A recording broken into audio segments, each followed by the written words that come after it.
ఈ 3 దినముల సత్యాన్వేషక మహాసభలను నిర్వహిస్తూ దేవుని సేవకులైనటువంటి రెవరెండ్ ఆర్ ప్రియసాగర్ గారు, స్థానిక కాపరైనటువంటి పాస్టర్ ప్రియరాజు గారు, ఇంకా అనేక మంది యవనస్తులు, ఈ ప్రాంతంలో ఉన్నటువంటి విశ్వాసులు ఎంతో ఆసక్తి కలిగి సభలు నిర్వహించుకుంటూ ఈనాడు ప్రఖ్యాతిగాంచిన బోధకులు ఎందరో ఉంటూ ఉండగా, బోధకులందరిలో అల్పుడనైన నన్ను ఈ కూటములకు వాక్యోపదేశకునిగా ఆహ్వానించినందును బట్టి, వారి ప్రేమను బట్టి వారికి నా కృతజ్ఞత అభివందనాలు సభాముఖంగా చెల్లిస్తూ ఉన్నాను.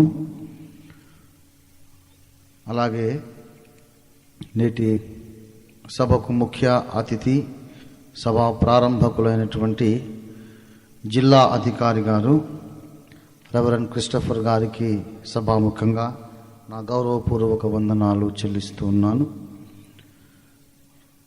వారికి నాకుండిన పరిచయం చాలా సుదీర్ఘమైనది.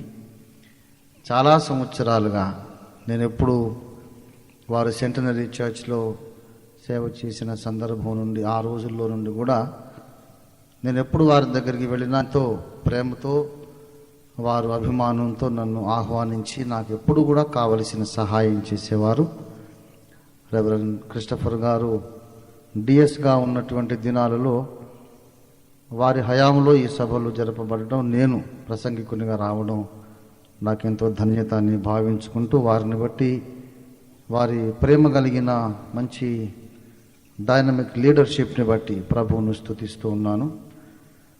అలాగే ఇప్పుడు మరి మనకు సంగీత సహకారం అందించినటువంటి సహోదరులు, తబలా వాయించిన సోదరుడు మీకు కొత్త బ్రదర్ మోహన్ గారు, వారికి కూడా అభినందనలు చెల్లిస్తున్నాను. స్టీఫెన్ గారు మనకు చాలా మరి పాత చుట్టం, వారికి కూడా వందనాలు చెల్లిస్తున్నాను. మరి ముందుగా పాట పాడినటువంటి సోదరుడు బ్రదర్ విజయరాజ్ గారు ఎంతో చక్కగా పాట పాడి మన హృదయాలని సిద్ధపరిచారు, కదిలించారు. వారికి నా వందనాలు చెల్లిస్తున్నాను. నాకు ముందుగా పాట పాడిన తమ్ముడు అరుణ్ కుమార్ పాస్టర్ గారు నిజామాబాద్లో సేవ చేస్తున్నారు. వారు మా అగాపే సంపూర్ణ సువార్త సంఘ సేవకులలో ఒకరు. వారికి కూడా అభినందనలు చెల్లిస్తూ ఉన్నాను. ప్రియులారా, ఆరంభ కూటము కొంత ఎక్కువసేపు పాటలు పాడుకుంటూ మనం గడిపాం. రేపటి నుండి కొంచెం తొందరగా 6:30 గంటలకే మనం ఇక్కడికి రాగలిగితే ఎక్కువసేపు పాటలు పాడుకోవచ్చు, ఎక్కువ ప్రభువును ఆరాధించవచ్చు. మనం దేవుని వాక్యాన్ని వినడానికి వచ్చినప్పుడు పాటలు పాడడం కొంతమందికి చికాకు తెప్పిస్తూ ఉంటుంది. కానీ ఒక సంగతి మనవి చేస్తాను, పాటలు పాడటం టైం వేస్ట్ ఎప్పుడు కూడా కాదు.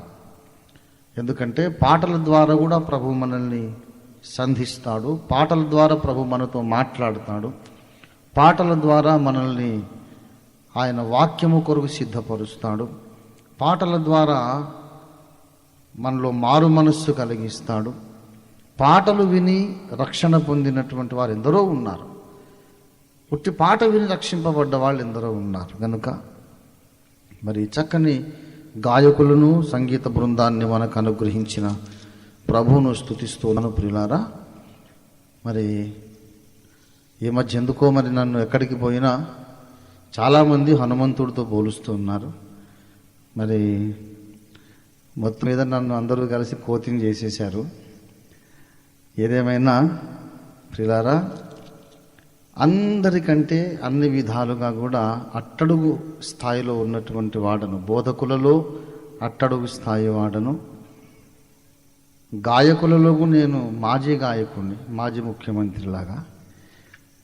అందుచేత నాలో నుండి మీకు ఏ మేలు దొరకదు. కానీ ప్రభు తట్టు చూద్దాం, మీకు నాకు కూడా దీవెన ఇవ్వగలిగిన వాడు మన ప్రభు మన మధ్యలో సంచారం చేస్తూ ఉన్నాడు.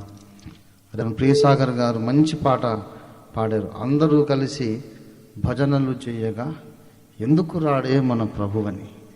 కనుక తప్పకుండా మన ప్రభు మన మధ్యలో ఉన్నారు. ప్రభు యొక్క మాట కొరకు ఎదురు చూద్దాం. సామెతల గ్రంథము 8వ అధ్యాయం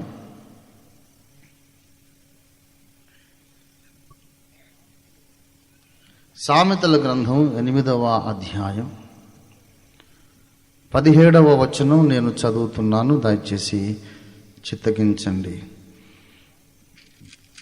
సామెతలు 8:17.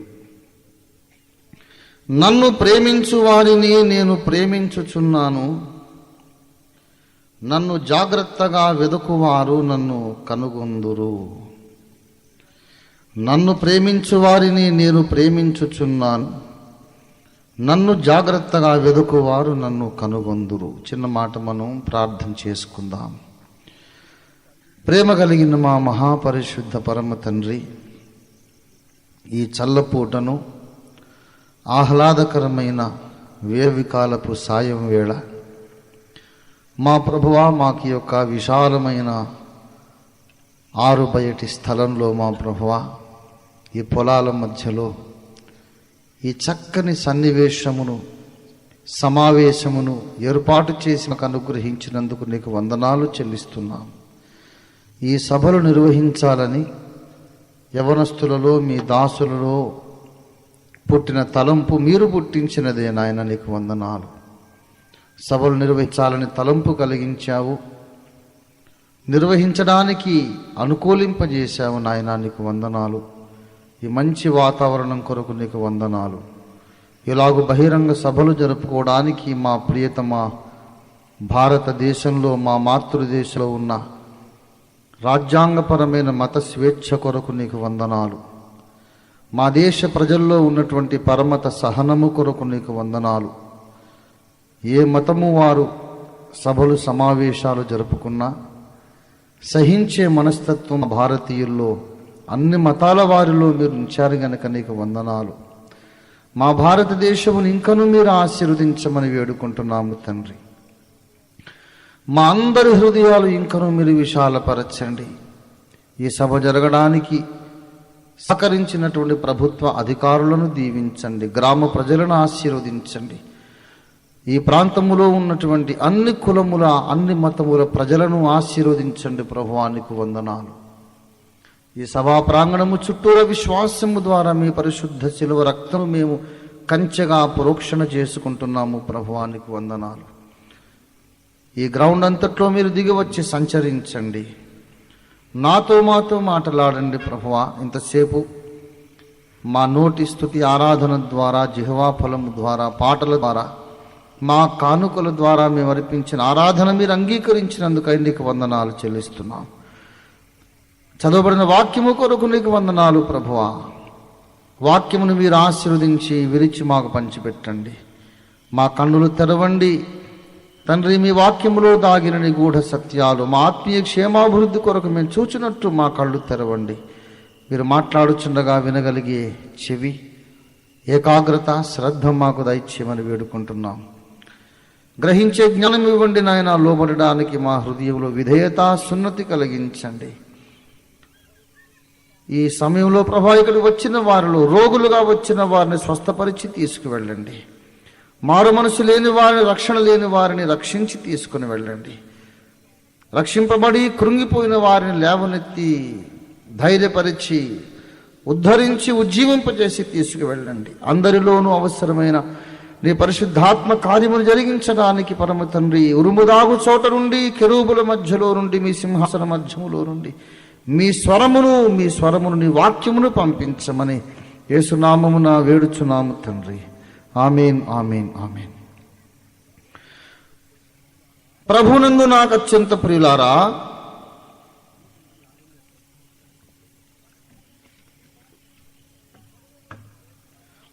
చదవబడిన లేఖన భాగంలో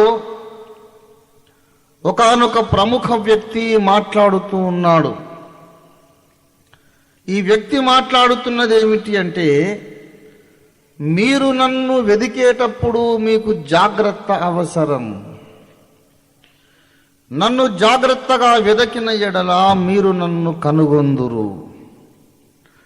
ప్రియులారా, దైవలేఖనమును రెట్టించిన శ్రద్ధతోనూ ఆసక్తితోనూ మనం మధించి పరిశోధించవలసిన అవసరం ఉంది. సామెతల గ్రంథం 8వ అధ్యాయం 17వ వచనాన్ని గమనించండి. ఒక ఆయన ఎవరో మాట్లాడుతున్నారు, నన్ను జాగ్రత్తగా వెదకువారు నన్ను కనుగొందురు. ఎవరియన? ఈయన్ని వెదకాల్సిన అవసరం ఏమిటి? ఈయనను మనము వెరికితే మనకు కలిగే లాభం ఏమిటి? ఎన్నో లాభాలున్నాయని మాట్లాడుతున్నాడు. ఆయన మనకు చేయగలిగిన మేళ్ళు ఎన్నో ఉన్నాయట. 18వ వచనము చూడండి. ఐశ్వర్యమును ఘనతయు స్థిరమైన కలిమియు నీతియు నా యొద్ద ఉన్నవి. ఓ మానవులారా అని పిలుస్తున్నాడు ఆయన. 4వ వచనం చూడండి.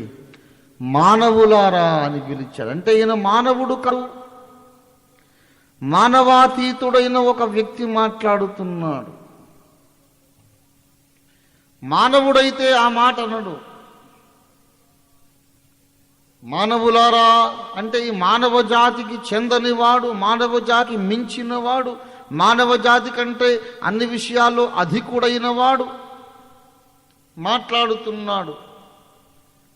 నేను మీకు అవసరం, నన్ను మీరు వెదకాలి. ఒకవేళ నేను గనక మీకు దొరికినట్లయితే మీకు ఐశ్వర్యం కలుగుతుంది. నేను మీకు దొరికినట్లయితే మీకు ఘనత కలుగుతుంది. నేను మీకు దొరికినట్లయితే నీతి కలుగుతుంది. ప్రభునందు ప్రియులారా గమనించండి. ఎవరియన 14వ వచనంలో చెబుతాడు, జ్ఞానాధారము నేనే, పరాక్రమము నాదే. 16వ వచనం, నా వలన అధిపతులను లోకములోని ఘనులైన న్యాయాధిపతులందరూ ప్రభుత్వము చేయుదురు. రాజులు నా వలన ఏలుదురు. రాజులు ఏలడానికి ఈయన సహాయం కావాలి.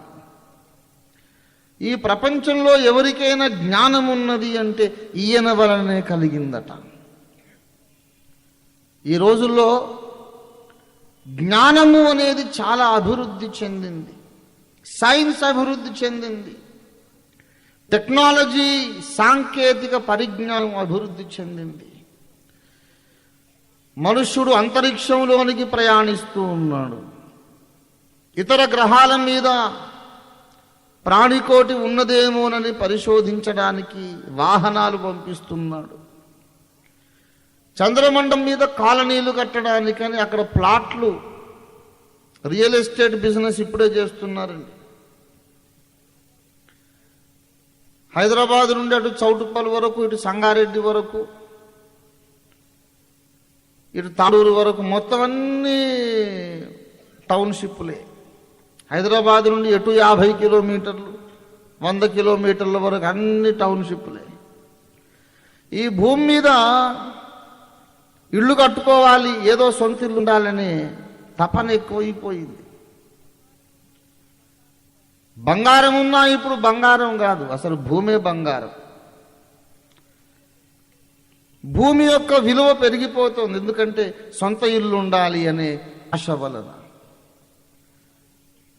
ఈ సొంత ఇల్లు పొందాలి, సొంత ఇల్లు కలిగి ఉండాలని మధ్యతరగతి వారు, ఉన్నత వర్గం వారు ఆశిస్తున్నందుచేత రియల్ ఎస్టేట్ బిజినెస్ బాగా అభివృద్ధి చెందింది. ఈ రియల్ ఎస్టేట్ ఈ భూమి మీదే కాకుండా చంద్రమండలం మీద కూడానండి. అమెరికాలో కొంతమంది ఆఫీసులు తెరిచిపెట్టుకొని చంద్రమండలం మీద ప్లాట్లు అమ్ముతున్నారు. కొంటున్నటువంటి మహానుభావులు కూడా ఉన్నారండి. కోటాను కోట్ల డాలర్లు వెచ్చించి చంద్రమండలం మీద ప్లాట్లు కొనుక్కున్నోళ్ళు అమెరికాలో ఉన్నారు.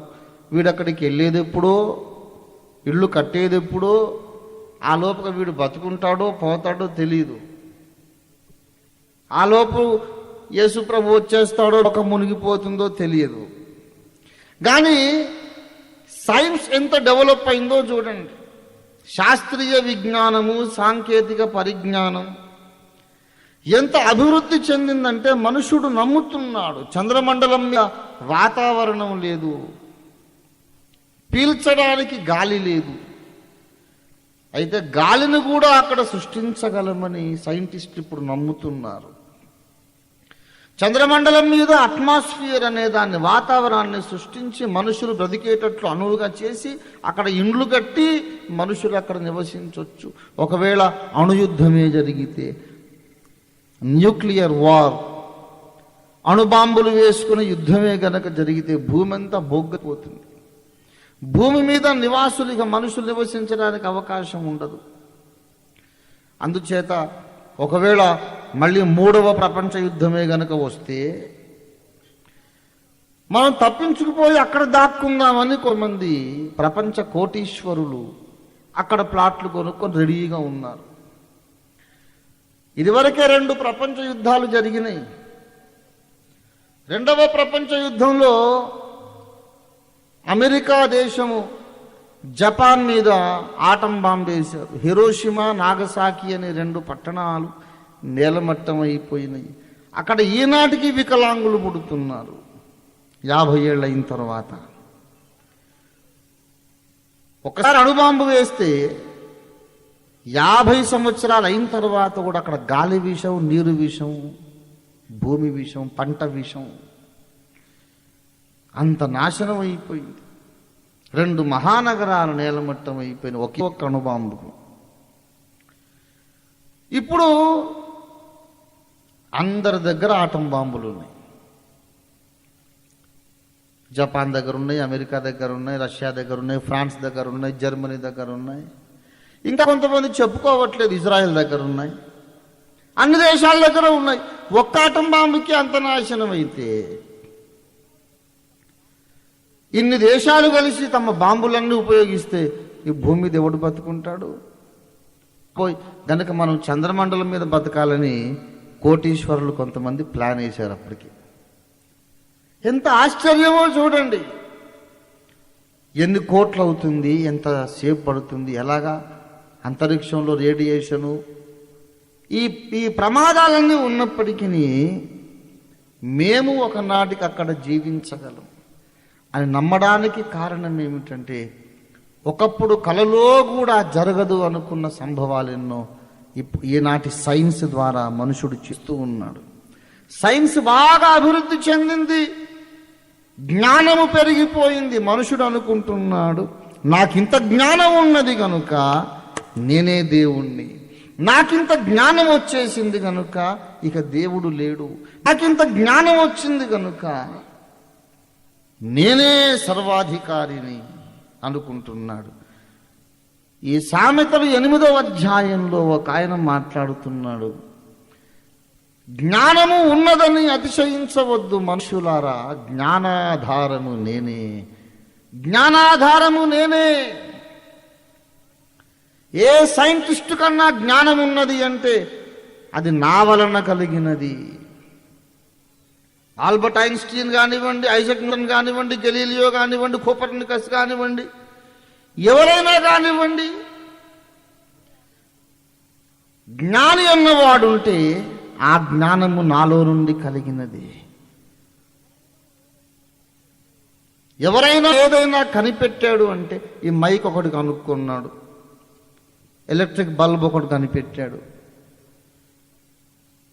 రేడియో ఒకటి కనిపెట్టాడు, టెలిఫోన్ ఒకటి కనిపెట్టాడు, టెలిగ్రాఫ్ ఒకటి కనిపెట్టాడు, రైలు ఇంజన్ ఒకరు కనిపెట్టారు.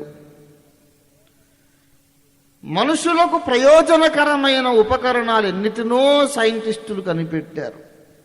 కానీ ఎవడూ అసలు నిజానికి ఏమీ కనిపెట్టలేదండి.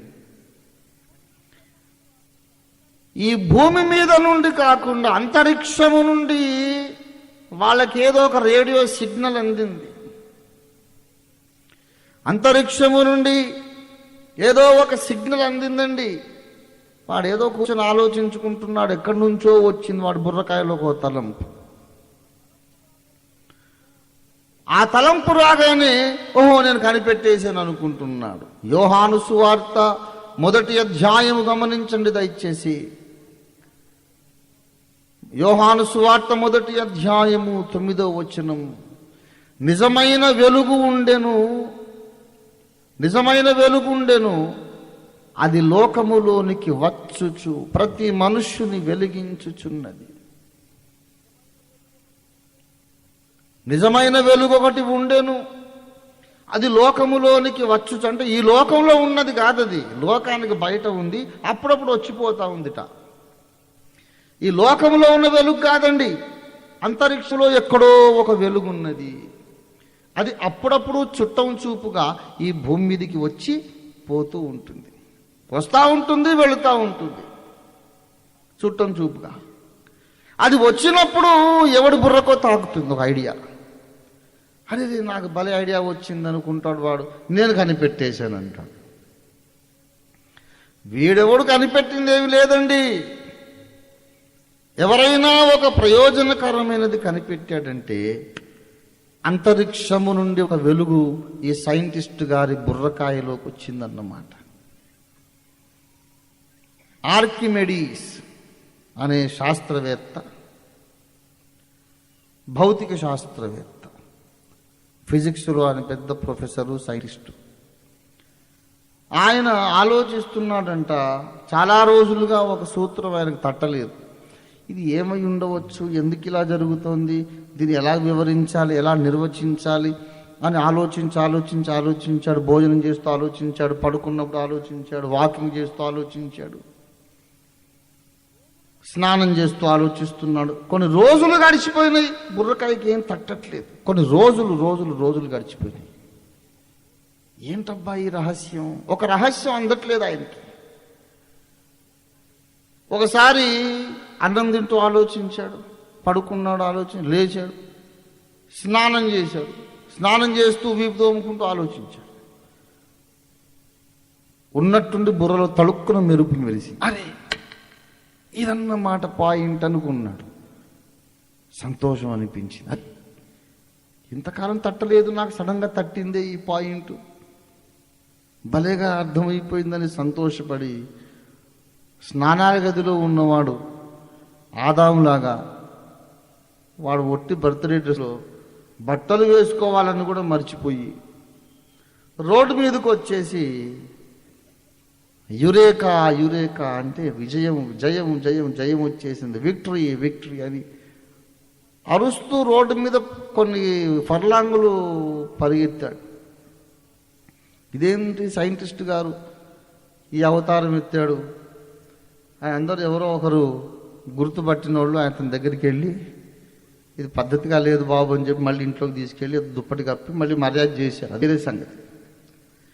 ఇది చరిత్రలో ఉన్నటువంటి నిజమైనటువంటి వాస్తవిక సంఘటన. దాదాపు 15 రోజులు తిప్పలు పడ్డాడు అయ్యగారు. ఏంటి ఈ పాయింట్ లాగా, దీనికి అర్థం ఏంటి, ఈ రహస్యం ఏమిటి అని 15 రోజులు తట్టలేదు. స్నానం చేసేటప్పుడు ఎందుకు తట్టిందో, అనుకోకుండా తట్టుతుందో ఒక ఆలోచన. ఆ ఆలోచన అక్కడి నుండి వస్తుందన్నమాట. ఎక్కడి నుండో ఆకాశము నుండి ఒక ఆలోచన దూసుకొచ్చినప్పుడు ఒక సైంటిస్టుకు ఒక మంచి రహస్యం విప్పబడుతుంది, బయలుపరచబడుతుంది. All the inventions are revolutions from God. సైంటిస్టులు కనిపెట్టినటువంటివన్నీ కూడా మానవాతీత శక్తి ఒకడు వచ్చి బయలుపరచుల చేతనే కలిగినవి. జ్ఞానాధారము నేనే.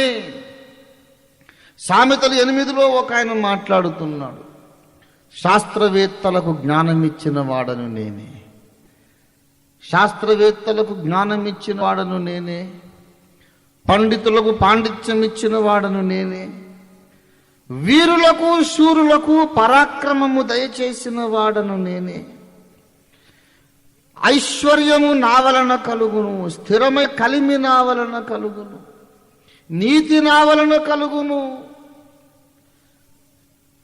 ఎవరి వలనైతే ఇన్ని కలుగుతున్నాయో ఆయన మనకు అవసరం కదా. ఎవరి వలన జ్ఞానము కలుగుతున్నదో, ఎవరి వలన నీతి కలుగుతున్నదో, ఎవరి వలన పరాక్రమము కలుగుతున్నదో, ఎవరి వలన ఐశ్వర్యము కలుగుతున్నదో ఆయన మనకు అవసరం కదా. ఆయనను వెదకాలట. కానీ వెదికేటప్పుడు ఆషామాషిగా వెదికితే దొరకడట ఆయన. నన్ను జాగ్రత్తగా వెతకాలి, చాలా జాగ్రత్తగా వెతకాలి. You cannot take it easy as a child's play. పిల్లలాటలాగా ఏదో వెతికితే కాదు, చాలా జాగ్రత్తగా వెతకాలంటున్నాడు. ఎవరియనా పిల్లారా, సామెతల గ్రంథం 8వ అధ్యాయములో మాట్లాడుచున్న ఈయన పేరు జ్ఞానం. ఈయన పేరు జ్ఞానం. 8వ అధ్యాయం ప్రారంభవచనం చూడండి. జ్ఞానము ఘోషించుచున్నది, వివేచన తన స్వరమును వినిపించుచున్నది. జ్ఞానము అనే ఒక ఆయన ఉన్నాడు.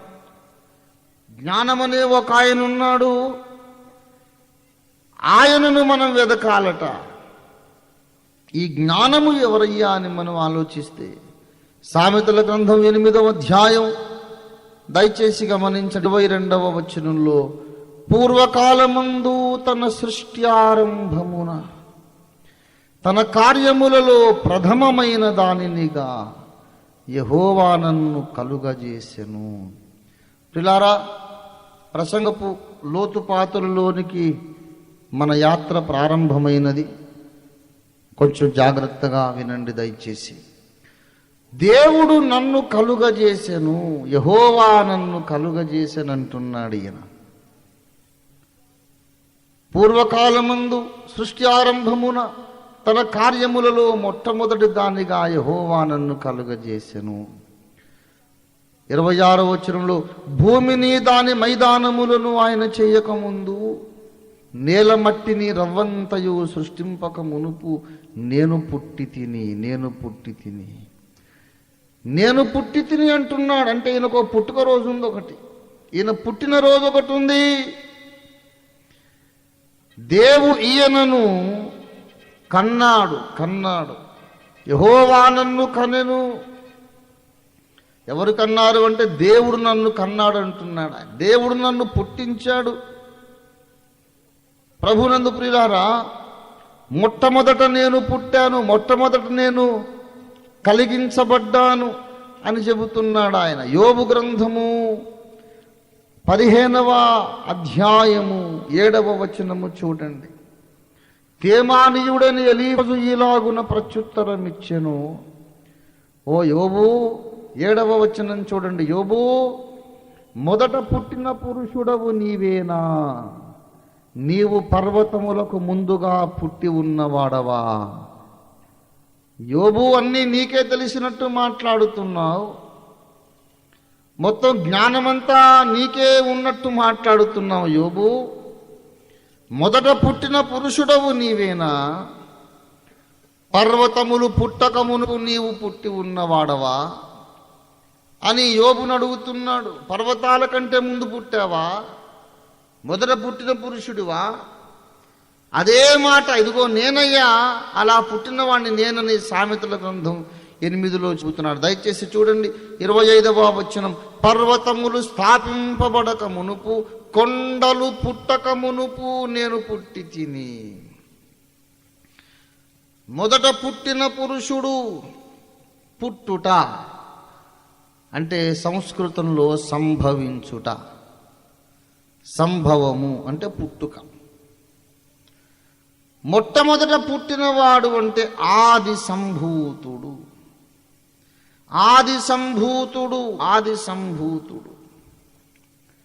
ప్రభునందు ప్రియులారా, బైబిల్ గ్రంథములో ఒక ప్రముఖ వ్యక్తి ఉన్నాడు. ఆయన పేరు ఆది సంభూతుడు.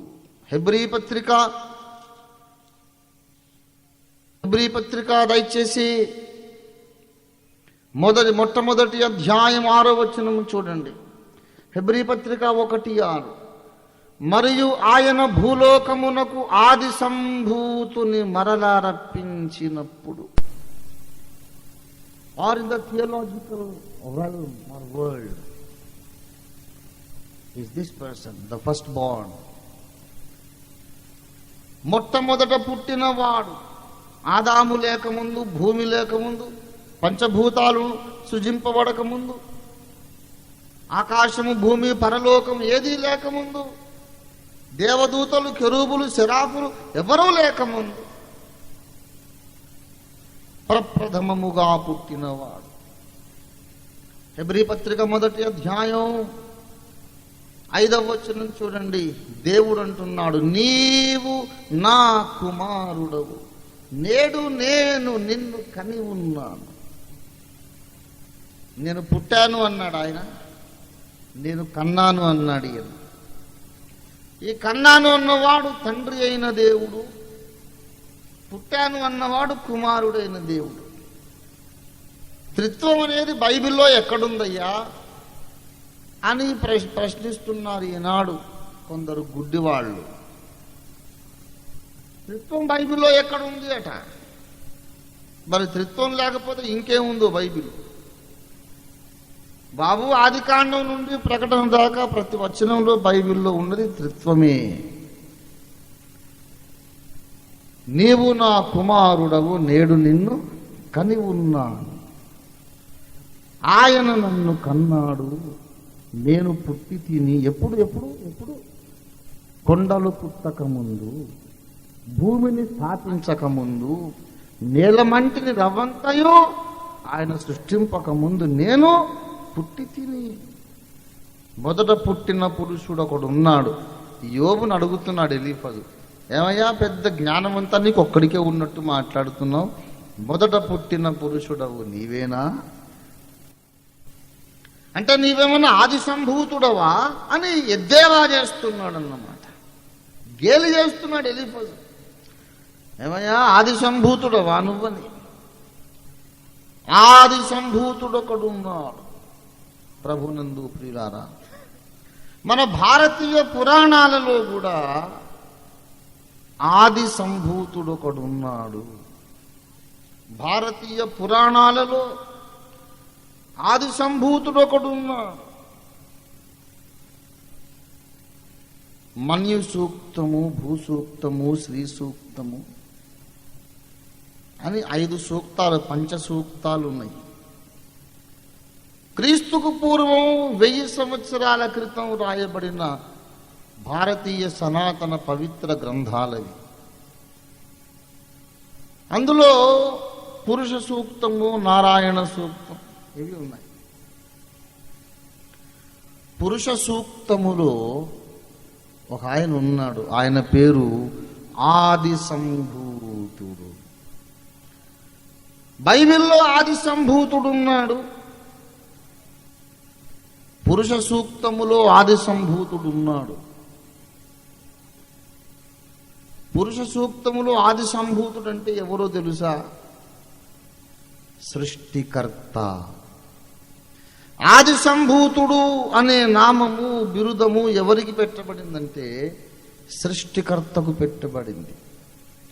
పురుష సూక్తములో యజ్ఞము అనే ఒక అధ్యాయం, చిన్న పుస్తకం, అది నా అరచెయ్యంత చిన్న పుస్తకం. అందులో యజ్ఞం అనే ఒక చిన్న అధ్యాయం ఉంది.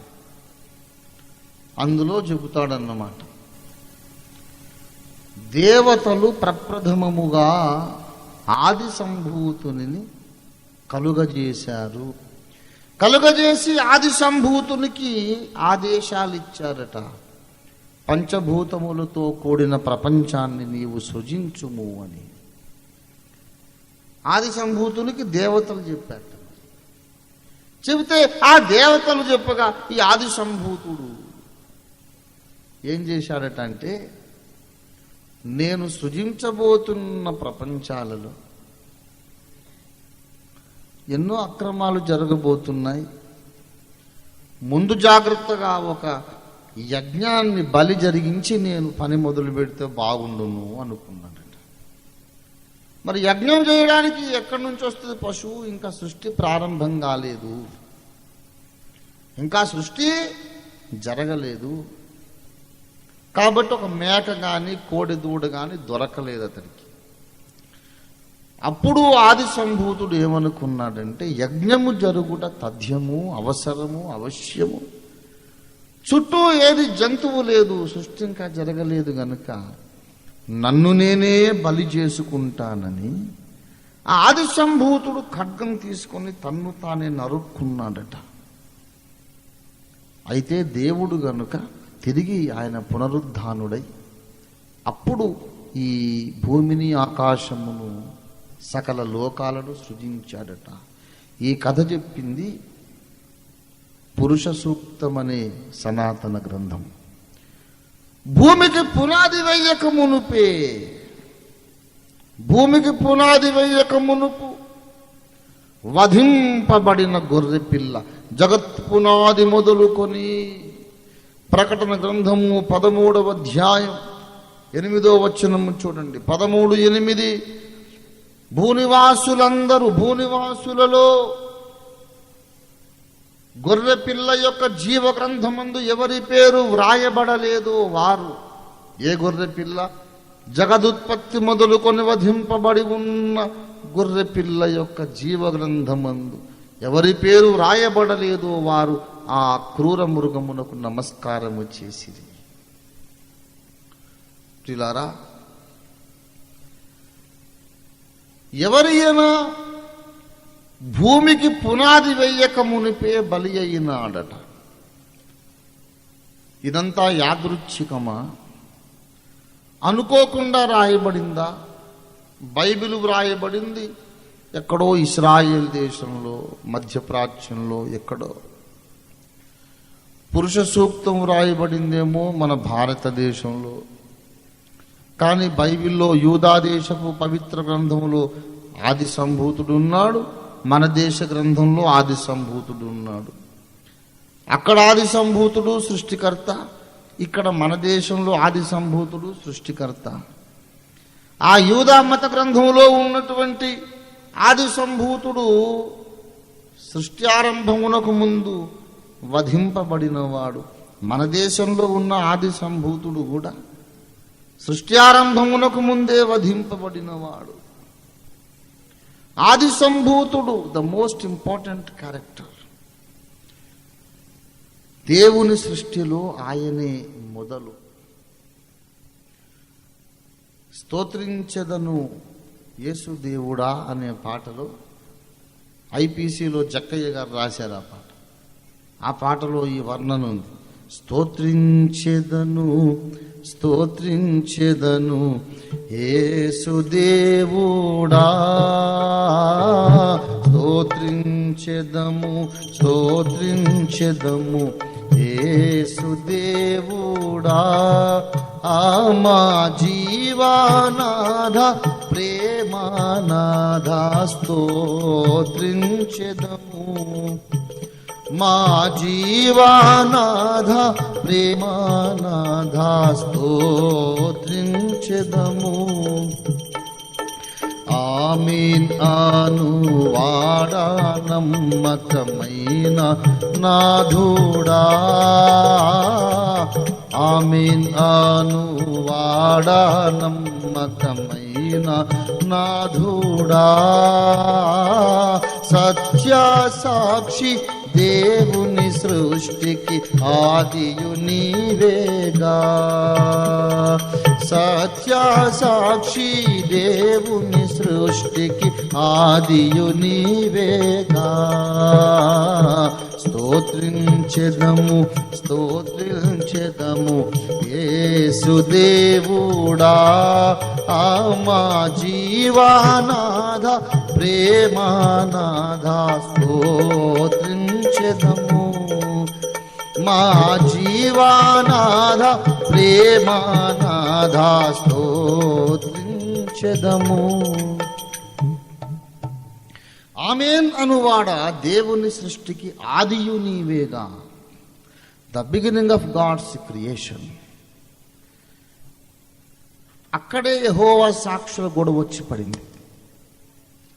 అవునండి, మరి అదే ఇంతసేపటి నుంచి మేము గొంతు చించుకొని కంఠశోష పెట్టుకొని చెవులు ఎల్లు కట్టుకొని జోరీగలాగా పోరుతా ఉన్నాం. ఆయన సృష్టింపబడిన వాడే గాని ఆది మధ్యాంతరహితుడు కాడు అని యెహోవా సాక్షుల గోల. ఆయన చెబుతున్నాడు కదా,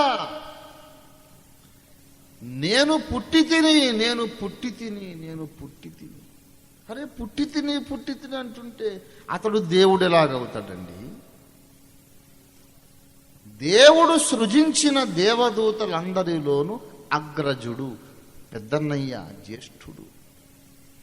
గబ్రియేలు కంటే మిఖాయేలు కంటే ముందు పుట్టినోడు, ఫస్ట్ ఏంజల్. అంతే తప్ప ఆది మధ్యాంతములు లేని నిత్యుడు గాడాయన. నిత్యుడు God, he is not the eternal one. మన నమ్మకం ఏంటంటే ఈ ఆది సంభూతుడు ఎవరయ్యా అంటే, ఇదిగో మొదట పుట్టిన పురుషుడు ఆది సంభూతుడు, వధింపబడినవాడు, పంచభూతములను సృజించిన ఆయనే కన్య మరియ గర్భమున శరీరము దాల్చి యేసుక్రీస్తుగా ఇక్కడ ప్రత్యక్షమయ్యాడు ఈ భూమి మీద అని మన నమ్మకం. బైబిల్ అదే చెబుతోంది. నేను ఆమేన్ అనువాడను, నేను సత్యసాక్షిని, నేను దేవుని సృష్టికి ఆది అయి ఉన్నవాడను అని చెప్పిన ఈయనే తన్ను తాను పరిచయం చేసుకుంటున్నాడు. 2వ అధ్యాయం 8వ వచనంలో, నేను మృతుడనై మరలా బ్రతికిన వాడను. ఆ ఒక్క వర్ణన చాలు ఆయన యేసుక్రీస్తని మనం అర్థం చేసుకోవడానికి.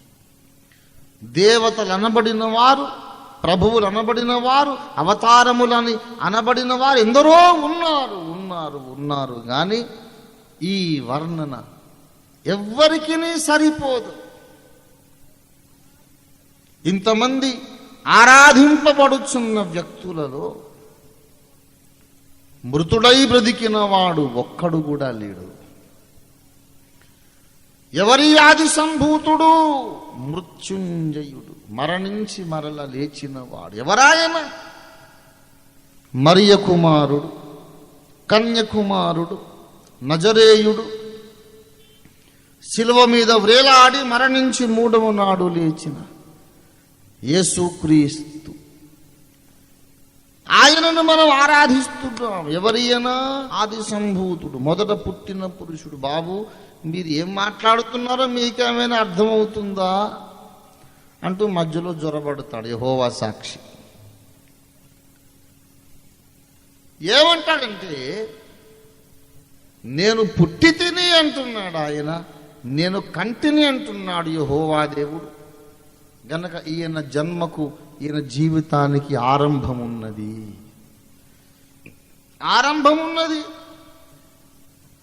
బ్రతుకు కాలమునకు ఆరంభమున్నవాడు దేవుడెట్లు కాగలడు? దేవుడనగా దేవునికి ఆరంభము ఉండదు. దేవుడు నిత్యుడు, మొదలనేది లేకుండా ఉన్నవాడే దేవుడు. ఇతడు దేవుడెట్లు కాగలడు? యేసు దేవుడు గాడు అంటాడు యెహోవా సాక్షి. అదే మర్మము. మరి అందుకే ఆయన అన్నాడు, నన్ను కాస్త జాగ్రత్తగా వెతకండి బాబు, లేకపోతే మీరు మిస్ అయిపోతారు. నన్ను జాగ్రత్తగా వెతకండి. యేసు మనకు దొరకాలంటే, ఈ ఆది సంభూతుడు దొరకాలంటే, ఈ జ్ఞానం అనే జ్ఞానస్వరూపుడు దొరకాలంటే అంత సులభంగా దొరకడు సుమా. దొరికినట్టే దొరుకుతాడు, మళ్ళీ జారిపోతాడు. జాగ్రత్తగా వెతకాలి. ఈనాడు కొన్ని కోట్ల మంది యేసును గూర్చి మాట్లాడుతున్నారు, కోట్ల మంది యేసును వెతుకుతున్నారు, కానీ ఆయన చాలా మందికి దొరకలేదు. జాగ్రత్తగా వెతకండి. అదే ఈనాటి సందేశం. When you talk about Jesus, be very cautious. When you seek for Jesus, be very cautious. When you preach about Christ, be very cautious. యేసును గూర్చి మాట్లాడినప్పుడు జాగ్రత్త, యేసును వెతికేటప్పుడు జాగ్రత్త, యేసును ప్రకటించేటప్పుడు జాగ్రత్త, యేసును గూర్చి ధ్యానించేటప్పుడు జాగ్రత్త, జాగ్రత్త, జాగ్రత్త. ఈనాటి ప్రసంగం పేరే జాగ్రత్త. We need to be very careful. అక్కడే ఉంటాడు కానీ దొరకడు, అక్కడే ఉంటాడు కానీ దొరకడు. మన ప్రక్క నుంచే వెళుతున్నట్టు ఉంటాడు కానీ మనకు దొరకడు. లేకపోతే ఊరికొక ఏలియా తయారైపోడు. ఇప్పటికే దేశానికి ఒక్కడు కూడా లేడు. ఎందుకు లేడు? అసలు ఆయన దొరకడం లేదు మనకు. ప్రియులారా, మనము జాగ్రత్తగా వెతికి ఈ ఆది సంభూతిని మన స్వంతం చేసుకొని వెళదాం. దేవునికి స్తోత్రం కలుగును గాక. ఈ ఆది సంభూతిని మనము స్వంతం చేసుకుంటే మన జీవితాలు ప్రభావముతో, మహిమతో, బలముతో, వెలుగుతో నిండిపోతాయి. ఒక శక్తిమంతుడైనటువంటి దేవుని రాయబారిగాను మారిపోతాం. ఒకవైపేమో నేను పుట్టి తిని అంటున్నాడు, కానీ ఆయనను గూర్చి కుమారుడే, ఆయన దేవుడు కన్నాడు కాబట్టి కుమారుడు, ఆయన్ను గూర్చి మళ్ళీ హెబ్రీ పత్రిక 7వ అధ్యాయంలో ఇలాగ మాట్లాడతాడు. అతడు తండ్రి లేనివాడు. 7వ అధ్యాయం 3వ వచనం. మొదటి 2 వచనాలు మనం దాటుకొని యువతలకు వద్దాం. 3 నుండి చదువుదాం. అతడు తండ్రి లేనివాడును, తల్లి లేనివాడును, వంశావళి లేనివాడును, జీవిత కాలమునకు ఆది అయినను, జీవనమునకు అంతమైనను లేనివాడునై ఉండి దేవుని కుమారుని పోలి ఉన్నాడు. దేవుని కుమారుడు ఒకడు ఉన్నాడు. ఆయనకి ఏమి లేదంటే కొన్ని సంగతులు లేవట. దేవుని కుమారుడు, ఆయన పేరేమిటంటే కుమారుడు. ఎవరి కుమారుడు? ఎవరి కుమారుడు? దేవుని కుమారుడు. కానీ ఆయనకు లేని సంగతులు ఏంటంటే తండ్రి లేడు. ఏం లేదండి? తండ్రి లేడు, తల్లి లేదు, ఇంకా ఏం లేదు? వంశావళి. అందరూ చెప్పండి. తండ్రి లేని వాడును, నిద్ర వచ్చుచున్నది, తొందరగా ముగించుము అనైనా చెప్పండి. ఏమండి? సరే, వచనం చెప్పండి. తండ్రి లేని వాడును, తల్లి లేని వాడును, వంశావళి లేని వాడును,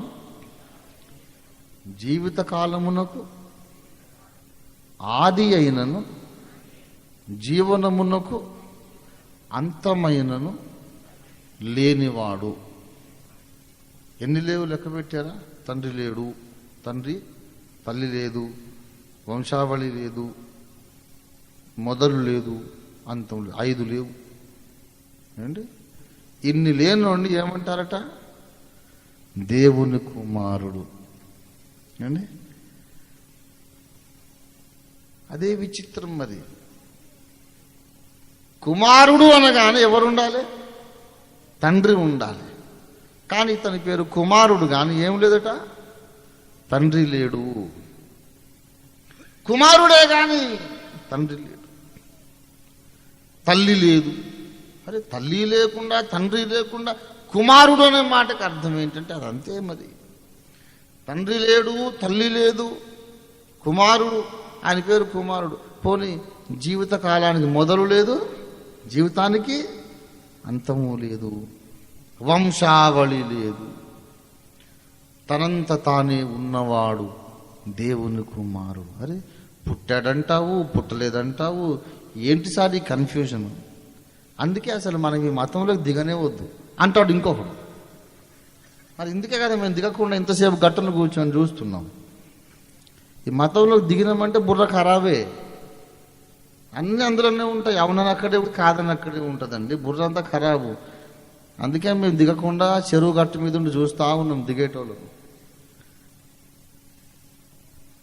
ఏమండి ప్రియులారా? అందుకే ఆయన ఏమన్నారంటే, నన్ను వెతికేటప్పుడు మీరు ఏం చేయండి, కాస్త జాగ్రత్తగా వెతకాలి. ఒట్టిగానే దొరికిపోడు ఆయన. అంత ఘనమైన వ్యక్తి ఊరికైనా దొరుకుతాడా? ప్రియులారా, ఆయన ఆది లేకపోయినా, తండ్రి లేనివాడైనా, తల్లి లేనివాడైనా కుమారుడు అని ఎందుకు అనిపించుకున్నాడో నేను పరిశుద్ధ దేవుని గూర్చిన జ్ఞానం అనే గ్రంథంలో రాశాను. త్రిత్వ మర్మమును గూర్చిన అల్టిమేట్ ఎక్స్ప్లెనేషన్ అండ్ డెఫినేషన్ ఆ గ్రంథం. అక్కడ బుక్ స్టాల్ ఉందండి. ఇక్కడ నుంచి వెళ్ళేటప్పుడు కొంచెం మీరు అది బుక్ స్టాల్ దర్శించి పుస్తకాలు తీసుకొని కొనుక్కొని వెళ్ళండి. ప్రియులారా, పుస్తకాలు ఉన్నాయి, క్యాసెట్స్ ఉన్నాయి, చాలా కొత్త కొత్త సందేశాలు తీసుకొచ్చారు మా వాళ్ళు. దేవునికి స్తోత్రం. ఈ త్రిత్వమర్మమును గూర్చి ఎక్కువ నేను ఇప్పుడు మాట్లాడను, కానీ ఇంకా ప్రశ్నలు ఉన్నవాళ్ళు ఆ పుస్తకం తీసుకొని చదవండి. దాంట్లో చెప్పాను, తల్లి గర్భము లోపల శిశువు 9 మాసాలు ఉంటాడు, ఆ తర్వాతే భూమి మీదకి వస్తాడు. ఇవాళ ఒక అబ్బాయి పుట్టాడు అంటాం, ఏమండి నన్ను బాగా చూసి విని సమాధానం చెప్పాడు. ఇవాళ ఒక బాబు పుట్టాడు, ఓ తల్లి కన్నది, ఇవాళ ఓ బాబు పుట్టాడు కదా, ఇవాళ వాడు పుట్టాడు. ఇవాళ పుట్టాడు కనుక నిన్న వాడు ఉన్నాడా? మరి ఉన్నాడా? వెంటనే అడ్డంగా తొలగుతాడు, నాకు తెలుసు. లేడా? ఆలోచించి చెప్పండి. నేను లేడా? వాడు ఉన్నాడా? ఎక్కడున్నాడండి? ఉన్నాడని కోపంగా చూస్తే లేడండి. ఉన్నాడా లేడా?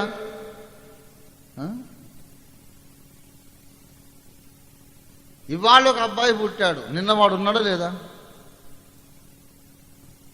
ఏమో సార్ తెలియదు. అది బెంబేలు పడకండి. నిన్నవాడు నిక్షేపంగా ఉన్నాడు. ఎక్కడున్నాడు? వాళ్ళ అమ్మ కడుపు లోపల లేడా? ఇవాళ పుట్టాడు. నిన్ననే కనుక ఆపరేషన్ చేసి కూడా వాడు ఇలాగే పుడతాడు. ఉన్నాడు లోపల, మొత్తం తయారై మొన్న కూడా ఉన్నాడు, వారం రోజుల ముందు ఉన్నాడు, 9 నెలల ముందు కూడా ఉన్నాడు. కానీ ఇంత కంప్లీట్గా తయారై లేడు. ఒక సంవత్సరం క్రితం వాడు లేడండి, అసలు ఎక్కడా లేడు. బయట లేడు, వాళ్ళ అమ్మ గర్భంలో కూడా లేడు. ఒక మానవ శిశువు జన్మించక ముందు 9 నెలలు మాత్రమే ఉన్నాడు. కానీ దేవుడు కన్న ఈ కుమారుడు దేవుడు కనకముందు దేవునిలో ఉన్నాడు, అంతము లేని కాలము నుండి ఉన్నాడు.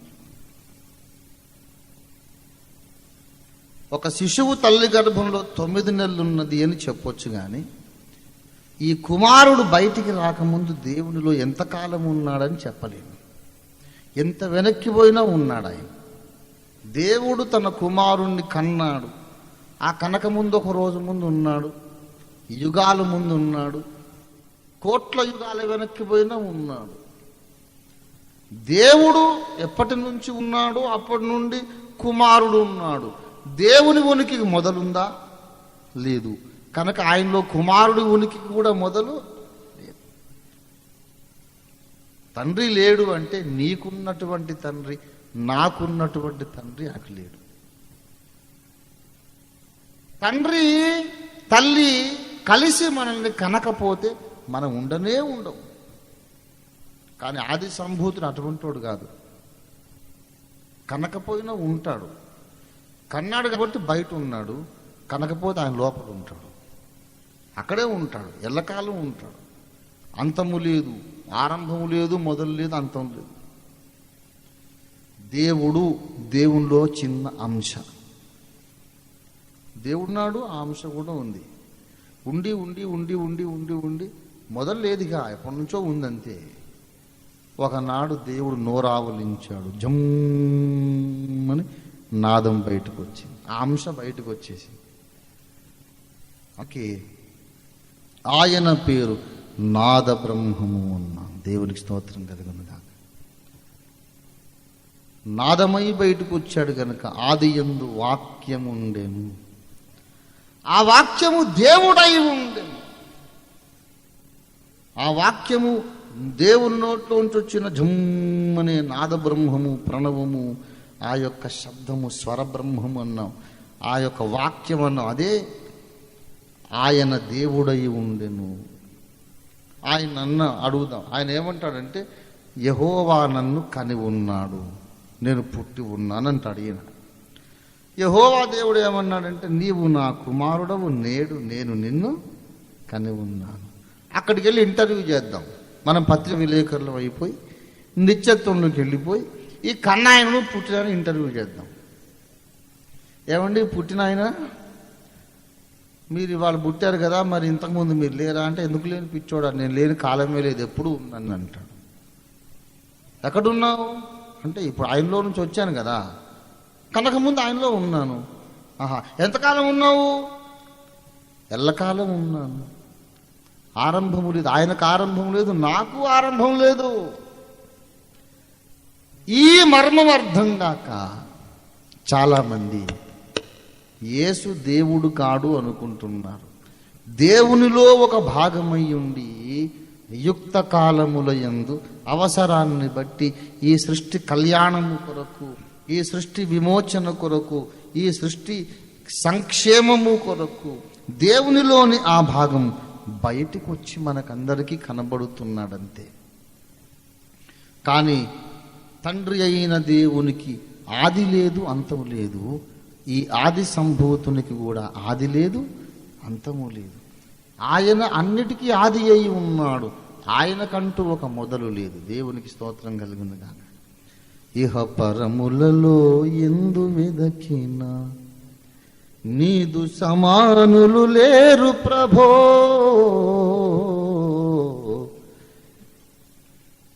ఇహ పరములలో ఎందు వెదకిన నీదు సమానులు లేరు ప్రభో. నీవు మాత్రము పవిత్రుడవయ్యా, నీకే స్తోత్రము. నీవు మాత్రము పవిత్రుడవయ్యా, నీకే స్తోత్రము. నీకే స్తోత్రము, నీకే స్తోత్రము. చాలామంది వెదుకుతున్నారు, కానీ వారి వివేకముతో వెదకాలి, జాగ్రత్తగా వెదకాలి, జ్ఞానము కలిగి వెదకాలి. సత్యము ఏమిటి, నిజమైన దేవుడెవరు? ఈ పాటకు సాకి రాశాను. స్టూడియో రికార్డింగ్ సెట్ మీదకి వెళ్ళిపోయాక ఎప్పటి నుంచో అనుకుంటున్నాను నేను. రికార్డింగ్ టెక్నీషియన్స్ అన్నారు, అన్న ఇది ఇంత సడన్గా పాట ఎత్తుకున్నట్టుంది, బాగోలేదు, సాకి రాయండి. సరే, ఎప్పటి నుంచో లోపల నలుగుతూ ఉంది. అప్పటికప్పుడు రాశాను. వేల్పులు వీరని వేవేల మందిని చూపెను నాకి మనుజలోకము. వేల్పులు వీరని, ఇదిగో దేవుడు, ఇదిగో దేవుడు, ఇదిగో దేవత, ఇదిగో దేవుడు, వేల కొద్ది మందిని చూపించాను. అరే, నేను చిన్నప్పుడే తప్పిపోయాను. అడవిలో పెరిగి ఊళ్ళోకి వచ్చాను. చిన్నప్పుడు మా అమ్మ నన్ను ఎత్తుకొని అడవిలోకి పోయింది. నన్ను పాలిచ్చి ఒక పక్కన పడుకోబెట్టింది. ఏ లోపల పెద్ద పులో ఏదో గాండ్రించింది. మా అమ్మ అదిరిపోయి నన్ను అక్కడ పారేసి పక్కకు పోయి దాక్కుంది. దారి తప్పింది, మళ్ళీ నన్ను కనుక్కోలేకపోయింది. నన్ను అడవిలో వదిలేసింది మా అమ్మ. ఎటు వెళ్ళిపోయిందో. అక్కడే అడవిలో పెరిగి పెద్దోడిని అయ్యాను. పెరిగి ఊర్లోకి వచ్చా. అందరిని అడిగా, మా అమ్మేది, నన్ను కన్న తల్లి ఏది అంటే, ఇదిగో ఈమె తల్లి అన్నాడు ఒకడు. కాదు కదా ఆమె తల్లి అన్నాడు ఒకడు. కాదు కదా ఆమె తల్లి అన్నాడు ఒకడు.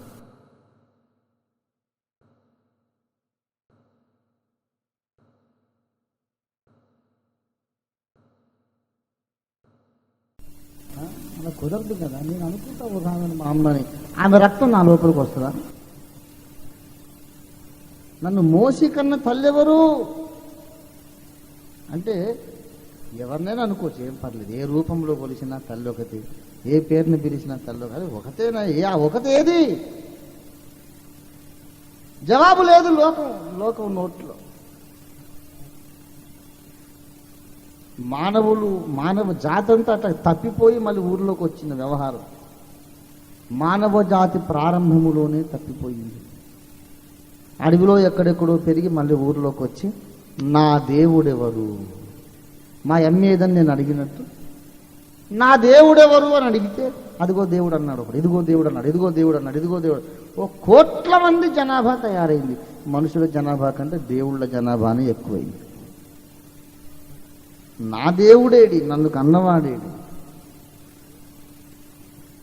వేల్పులు వీరని వేవేల మందిని చూపెను నాకీ మనుజలోకము.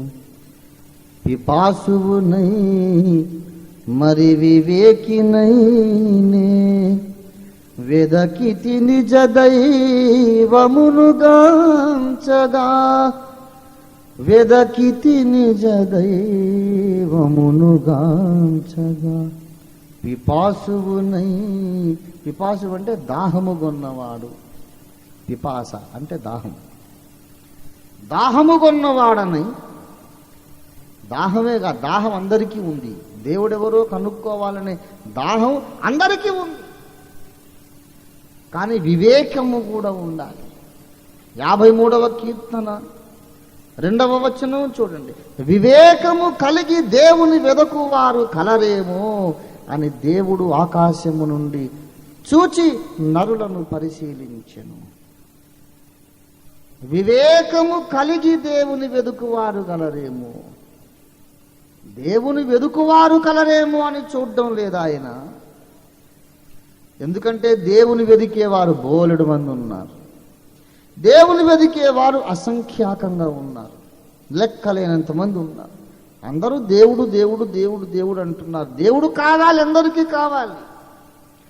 దేవుడు అంటే అందరికీ ఆశ, అందరికీ భక్తి, అందరికీ ప్రేమ, అందరికీ ఆరాధన అందరిలోనూ ఉంది. దేవుడు కోరేది ఏమిటంటే, నన్ను వెదికేటప్పుడు కాస్త ఇంగిత జ్ఞానం ఉపయోగిస్తున్న వాడెక్కడున్నాడు? నన్ను వెదికేటప్పుడు కాస్త జాగ్రత్తగా వెదుగుతున్నవాడు ఎక్కడున్నాడు? కాస్త కామన్ సెన్స్ ఉపయోగించి, కాస్త తార్కికముగా, హేతుబద్ధముగా జాగ్రత్తగా వెదుకువాడెక్కడున్నాడు అని దేవుడు ఆకాశము నుండి పరిశీలిస్తున్నాడట. దేవుని వెదుకుట యందు జాగ్రత్త అవసరం, వివేకం అవసరం, యథార్థత అవసరం. శ్రద్ధగా వెదకాలి, శ్రద్ధగా వెదకాలి. జ్ఞానమును వెదికేటప్పుడు జాగ్రత్తగా వెదకాలి, శ్రద్ధగా వెదకాలి, యథార్థంగా వెదకాలి. ప్రభునందు ప్రియులారా,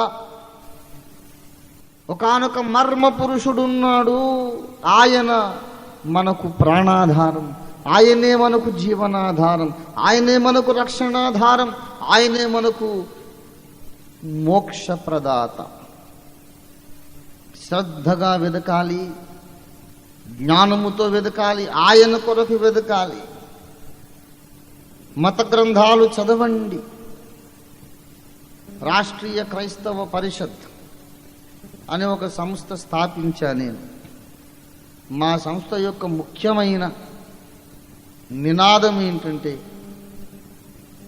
సామవేదము, యజుర్వేదము, అధర్వణ వేదము, ఋగ్వేదము, సామవేదము, యజుర్వేదం, అధర్వణ వేదం, చతుర్వేదాలు భారతదేశంలోని ప్రతి ఇంటింట పంచిపెట్టాలి. ప్రజల భాషలో వేదములు అందరికీ అందించాలని నేను చదివాను. నాకు వేదాల నిండా క్రీస్తే కనపడ్డాడు. వెదకాలి, వెదికితే దొరుకుతాడు. కాస్త జాగ్రత్తగా వెదకాలి. ప్రజాపతి అనేవాడు ఒకడు ఉన్నాడు. దాదాపు 32, 38 బిరుదులు ఉన్నాయి ఆయనకి. ప్రజాపతి అనగా యజ్ఞమైన వాడు, ప్రజాపతి అనగా వెలుగైన వాడు, ప్రజాపతి అనగా సృష్టించువాడు, ప్రజాపతి అనగా సూర్యుడు, ప్రజాపతి అనగా రాజు, ఏలువాడు. మొత్తం ఆ అన్ని 36 వర్ణనలు పరిశుద్ధ బైబిల్ గ్రంథములోని క్రీస్తునే సూచించుచున్నది. మొన్న ఇటీవలే ఒక కరపత్రం రాశాను, విదేశీ మతం మనకు వద్దు అని. అసలు యేసయ్య మార్గము కంటే స్వదేశీ మతం ఇంకోటి లేనే లేదు భారతీయులు. అమెరికా వాడు అనాలి ఆ మాట. ఈ క్రైస్తవ మతం మాకొద్దు, ఇది మొత్తం ఇండియాలోని వేదాల్లో నుంచే పట్టుకొచ్చారు, మాకొద్దని అమెరికా వాడు అనాలి. మనం అనకూడదు. వేదములలో, ఉపనిషత్తుల్లో దాగినవాడు యేసు. నన్ను వెదకండి, జాగ్రత్తగా వెదిగితే నేను దొరుకుతాను. ఆది సంభూతుడు, జ్ఞానమై ఉన్నవాడు, వాక్యమై ఉన్నవాడు, నాదమై ఉన్నవాడు, సృష్టి కర్త అయి ఉన్నవాడు, సృష్టికి పూర్వమే వధించబడినవాడు. ఆయనను మనము వెదకాలి ప్రియులారా. ఆయన్ని వెదికేటప్పుడు జాగ్రత్తగా వెదకాలన్నాడు. ఆయన మనకు దొరికినట్లయితే మనకు ఐశ్వర్యం కలుగుతుంది, నీతి కలుగుతుంది, జ్ఞానము కలుగుతుంది, పరాక్రమము కలుగుతుంది.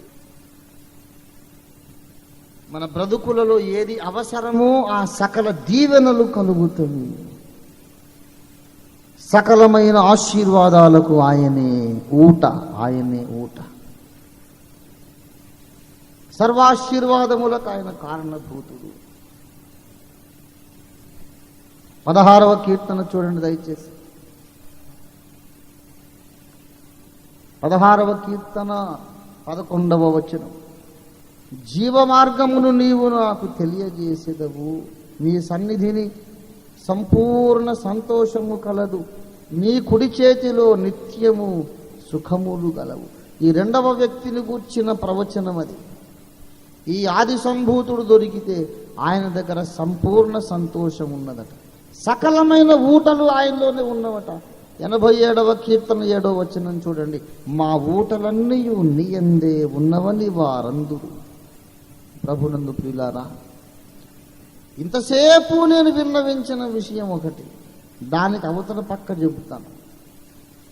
మాకెందుకు చెబుతున్నవయ్యా ఈ విషయం? మాకెందుకు? యేసుని మేము నమ్మేశాం కదా అని మీరు అనుకోవచ్చు. యేసును వెదుకుటయందు జాగ్రత్త కలిగి ఉండడం అవసరం. యేసును వెదికే వారికి జాగ్రత్త ఉండాలి. యేసును కనుగొన్న వారికి ఇంకా ఎక్కువ జాగ్రత్త ఉండాలి. ఈనాటి ప్రసంగం పేరే జాగ్రత్త అని చెప్తారు. జాగ్రత్తగా నన్ను వెదకాలి అన్నాడు. ఒకసారి వెదికి వెదికి వెదికి ఈ నాద బ్రహ్మమును కనుగొన్న తర్వాత మనం ఇంకా జాగ్రత్తగా ఉండాలి. నీకు యేసు దొరికాడా? ఆది సంభూతుడు దొరికాడా? దేవుని రక్షణ మార్గం నీకు అర్థమైందా? దేవుని నీతి మార్గంలో నీవు నడుస్తున్నావా? అలాగైతే నీకు ఇంకా ఎక్కువ జాగ్రత్త అవసరం. మనకు జాగ్రత్త అవసరం అండి. దేవుని వెదకుట యందు జాగ్రత్త ఉండాలి. దేవుడు దొరికిన తర్వాత దేవుని మార్గంలో నడచుట యందు జాగ్రత్తగా ఉండాలి. దేవుని మార్గంలో వివేకంతో నడవాలి. 2వ కొరింథీ పత్రిక 8వ అధ్యాయము 7వ వచనము చూడండి దయచేసి. 2వ కొరింథీ పత్రిక 8వ అధ్యాయం 7వ వచనం. మీరు ప్రతి విషయములో అనగా విశ్వాసమందును, ఉపదేశమందును, జ్ఞానమందును, సమస్త జాగ్రత్త యందును ఎలాగూ అభివృద్ధి పొందుచున్నారు అన్నాడు. జాగ్రత్త యందు అభివృద్ధి పొందుట. వీళ్ళెవరయ్యా అంటే రక్షణ పొందారు, యేసును నమ్మారు, నమ్మి బాప్తిస్మం పొందారు, పరిశుద్ధాత్మను పొందారు, పరిశుద్ధాత్మ వరాలు పొందారు. ఏ కృపావరమందును లోపము లేని వారు కొరింథు సంఘం. యేసును వెదకుట యందు జాగ్రత్త అన్నాను ఇంతసేపు. వెదికిన తర్వాత, ఆయన దొరికిన తర్వాత కూడా జాగ్రత్త ఉండాలి. ఈ రాత్రి ఒక సమకాలీన సందేశం, ఒక కాంటెంపరీ మెసేజ్ మీకు ఇవ్వాలని పరిశుద్ధాత్మ దేవుడు కోరాడు. ప్రియులారా,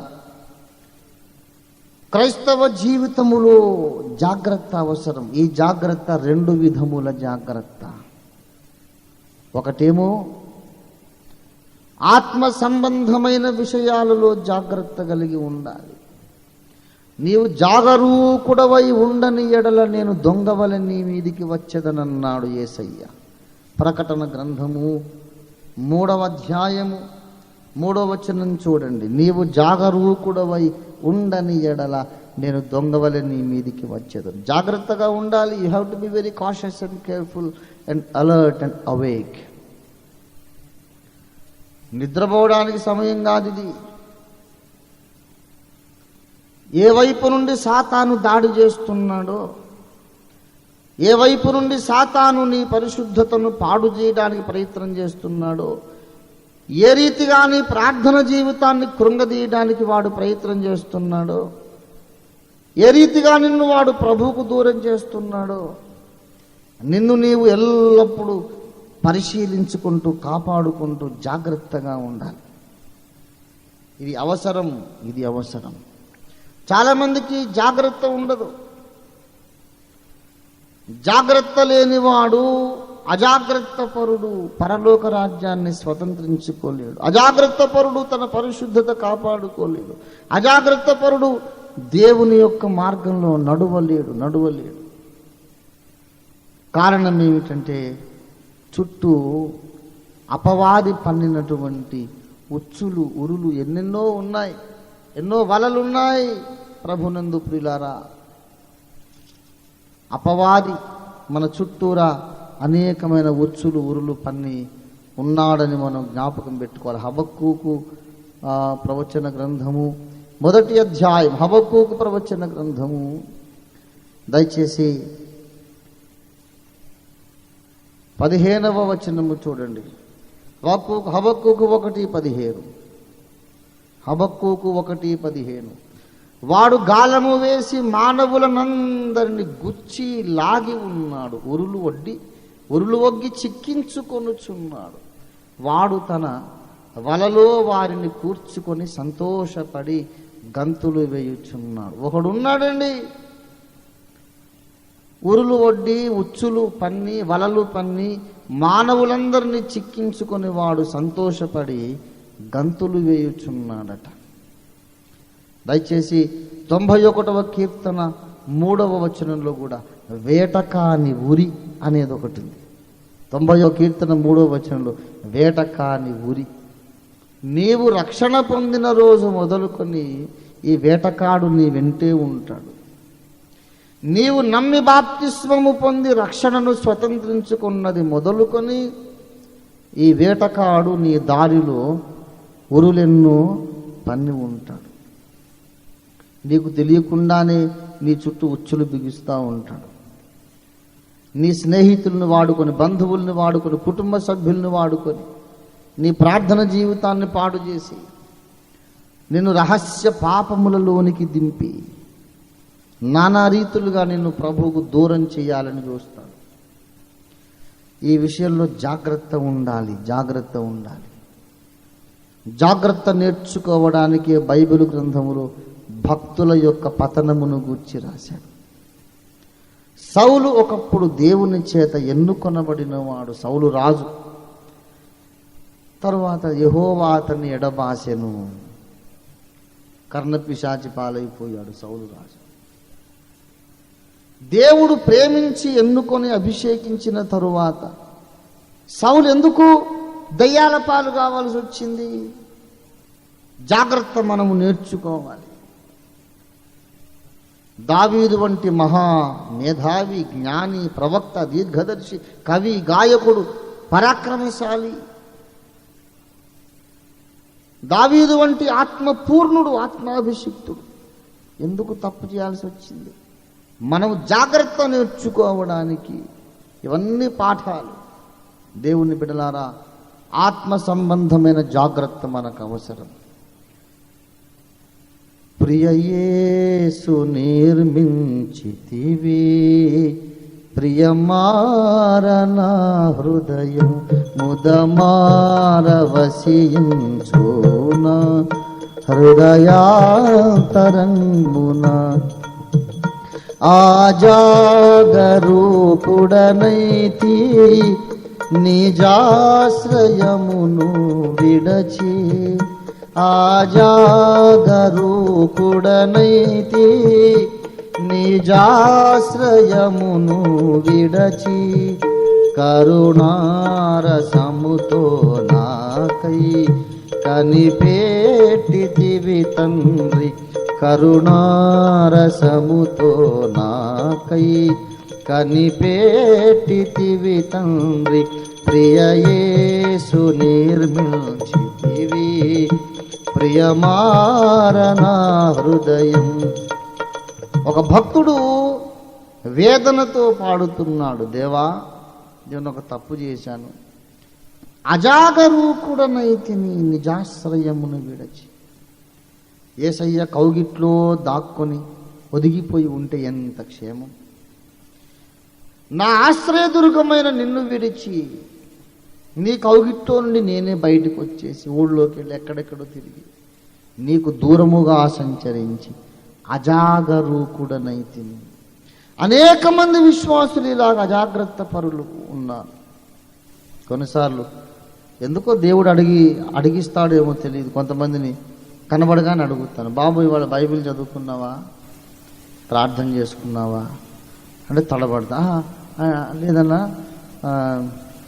ఒక అమ్మాయి అంటుంది మొన్న చెల్లి, ఏంటి ఉండాలి మరి, జాగ్రత్త ఉండాలండి. This is a contemporary message. ఎక్కడో రాసుకొచ్చిన 7 పాయింట్లు 3 పాయింట్లు చెప్పడం కాదు. నేను ఇప్పుడు తగలబడుతున్నటువంటి అడవిని గురించి ఊరును గురించి మాట్లాడుతున్నాను. ఇప్పుడు ఎదుర్కొన్న సమస్య ఇది. మొన్న ఒక ఆయన్ని చంపేశారు, ఇవాళ ఇంకోటిని మాయం చేశారు. రేపు మనలో ఒకరికి అది జరగవచ్చు. క్రైస్తవులు తమకు తాము కాస్త డిఫెన్స్ కూడా ఏర్పాటు చేసుకోవాలి.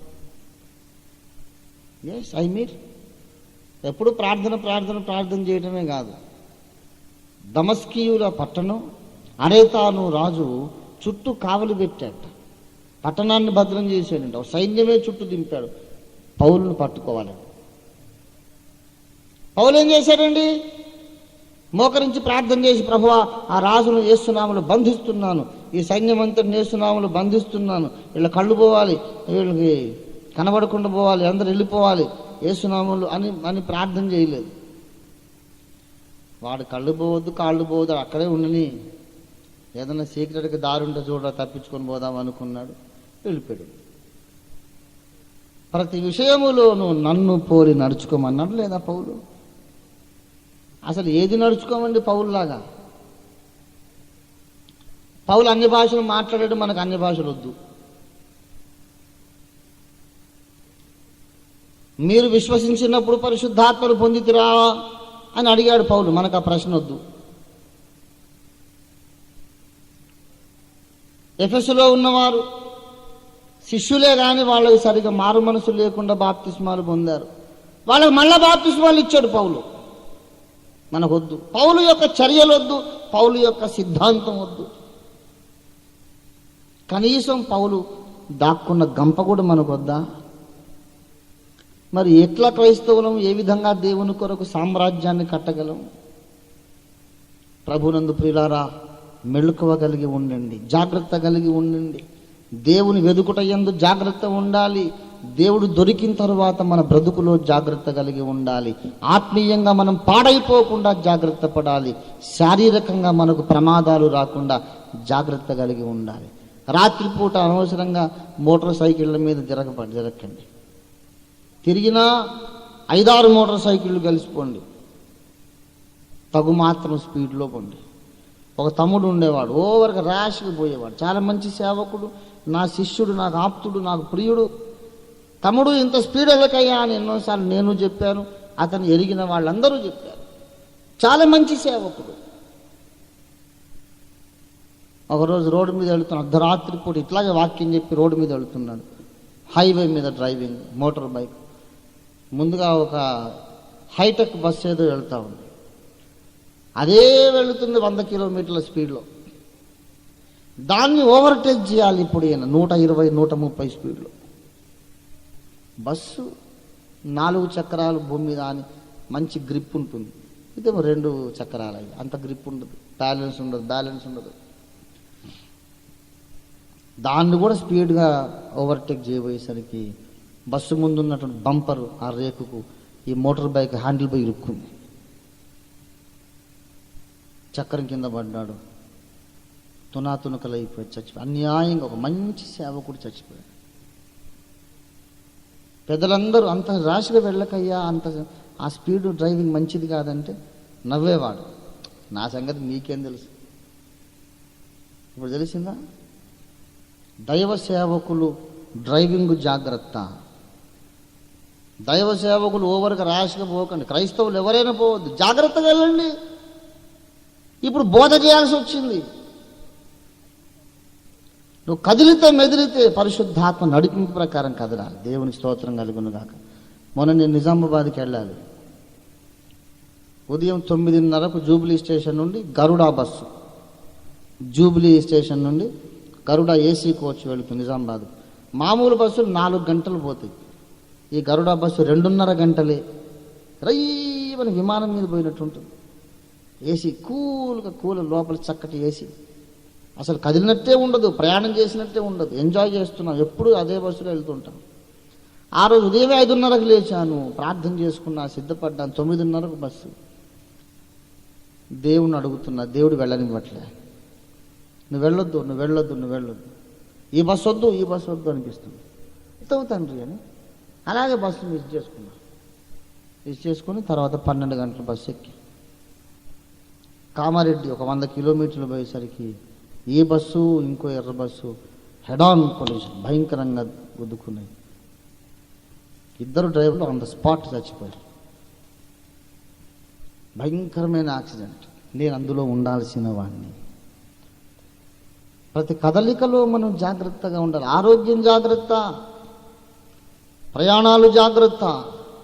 ఎందుకంటే నీ జీవితం దేవునికి కావాలి. భూమి మీద యేసును గూర్చి సాక్ష్యం ఇవ్వడానికి మనం బ్రతికుండాలి. ఆత్మలను రక్షించడానికి బ్రతికుండాలి. దమస్కీయుల పట్టణంలో పౌలు ఆనాడు గంపలో దాక్కుని కిటికీలో నుండి దిగి తప్పించుకొని పారిపోకపోతే మనకు బైబిల్లోని 14 పత్రికలు ఉండేవా? రోమా పత్రిక ఉండదు, కొరింథీ పత్రిక ఉండదు, గలతీ పత్రిక ఉండదు, ఎఫెసీ పత్రిక ఉండదు. ఆనాడు కనుక పౌలు బుద్ధిహీనంగా ఆ రాజుకు అప్పగించుకుంటే ఇన్ని అద్భుతమైన మర్మాలు మనకు చెప్పగలిగేవాడా? దేవునికి నువ్వు కావాలి. నేను అనుకుంటా, దేవునికి నేను కావాలి. I cannot run foolishly into dangers and risks. I have to be cautious. జాగ్రత్త పడండి. ఒకవైపేమో క్రైస్తవ సంఘాన్ని భూమి మీద లేకుండా చేయాలని, భారతదేశంలో లేకుండా చేయాలని అనేక శక్తులు భయంకరంగా కంకణం కట్టుకున్నాయి. ఆ వారి పేర్లు చెప్పను, ఆ సంస్థల పేర్లు చెప్పను, కానీ ఒకానొక సంస్థ ఉంది మన ఇండియాలో. భారతదేశంలో క్రైస్తవ్యం లేకుండా తొలగించాలి, క్రైస్తవుడు అన్నవాడు లేకుండా తొలగించాలి అని భయంకరమైన పన్నాగములు పన్నిన వారు ఉన్నారు. క్రైస్తవ సంఘమా, మనం జాగ్రత్త పడాలి. మనం కలిసి ఉండాలి, ఐకమత్యంగా ఉండాలి, ఒకరినొకరు కాపాడుకోవాలి. చట్టము మనకి ఇచ్చినటువంటి సంరక్షణ మనం ఉపయోగించుకోవాలి. తయారు హో జాओ. दुश्मन तुम्हारे ऊपर जंग करने के लिए तैयार हो गया, तुम भी तैयार हो जाओ. శత్రువు మన మీద పోరాటానికి వస్తున్నాడు. జాగ్రత్త పడుద్దా? దేవుని బిడ్డలారా, దేవుణ్ణి అడుగుదాం. పౌలుకి ఇచ్చిన వివేకం నాకు ఇమ్మని అడుగుదాం. పౌలు వల్ల ఎప్పుడు ఏ గంపలో తప్పించుకుపోవాలో నాకు నేర్పించు తండ్రి. ఈ తోడేళ్ల మధ్యలో గొర్రె పిల్లలాగా ఉన్నాను. సువార్త ఎలా చెప్పాలి, సంఘాలు ఎలా కట్టాలి, ఈ ప్రమాదాల మధ్యలో నన్ను క్షేమముగా నడిపించు. ప్రమాదాల మధ్యలో విజయవంతమైన సేవ నా ద్వారా జరిగించు. ఈ ప్రమాదాల మధ్యలో 1000 మంది 1,00,000 మంది ఆత్మలని సంపాదించడానికి దేవా నాకు సహాయం చేయమని మనం ప్రార్థన చేసుకున్నాం. అందరం ప్రార్థన చేద్దాము. తలలు వంచండి.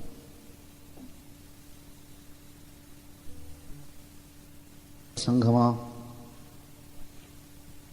ఆటపాటలుగా నిర్లక్ష్యముగా జీవించవలసిన కాలం ఇది కాదు. అన్ని వైపుల నుండి వేట కాని ఉరులు పొంచి ఉన్నవి. మనము జాగ్రత్త పడదాం, మనం మేల్కొందాం,